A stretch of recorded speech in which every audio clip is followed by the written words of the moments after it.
Hello friends, in this video I am going to solve exercise question from book Topics in Algebra. Question is, if G is a finite group, show that there exists a positive integer capital N such that a to the power n equal to identity for all elements A of group G. So solution is, since G is a finite group, we know that a group is said to be finite if it has finite number of elements. So here we are going to consider G is a group with n number of elements. So let G equals to a group with n elements, say G1, G2 up to so on Gn. Now further, for any arbitrary element, say Gi in G, consider the sequence of elements Gi, Gi square, Gi cube up to so on.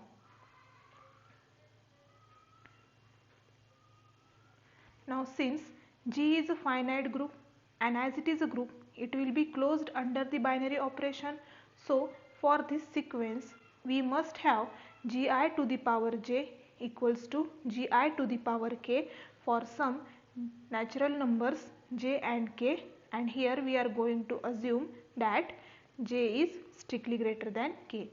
Now for this expression, we will post multiply by Gi to the power minus k. Here Gi to the power minus k is inverse of Gi to the power k. So after doing that, LHS turns out to be Gi to the power j minus k, and here RHS turns out to be identity since these two are inverses of each other. Now in the next step, we are going to consider j minus k equals to mi. Since j is strictly greater than k, this mi will be some natural number. So up to this step, we can conclude that since Gi is any arbitrary element of group G, so for each Gi we are going to get mi. That is, for G1 we will get some natural number m1, for G2 we will get some natural number m2 up to so on. For Gn we will get some natural number mn, such that for that mi this equation holds.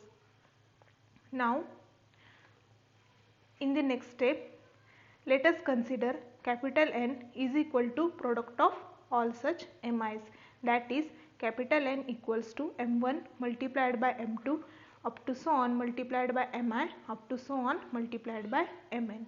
Now we will consider this capital N. So in the next step, consider Gi to the power capital N. This can be written as Gi to the power m1 multiplied by m2 up to so on multiplied by mi up to so on multiplied by mn. In the next step, this LHS we have taken as it is. Now RHS can be rewritten as Gi to the power mi, its power m1 multiplied by m2 up to so on multiplied by mn. We have just used law of indices here.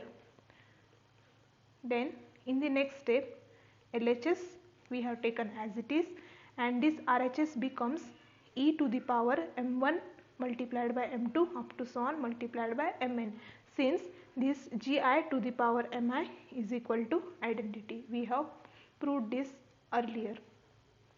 So finally we get Gi to the power capital N is equal to identity. Now since Gi is any arbitrary element of a group G, we get this expression is true for every arbitrary element of a group G. So this capital N is our required positive integer, and this gives existence of such integer capital N, and this completes our result.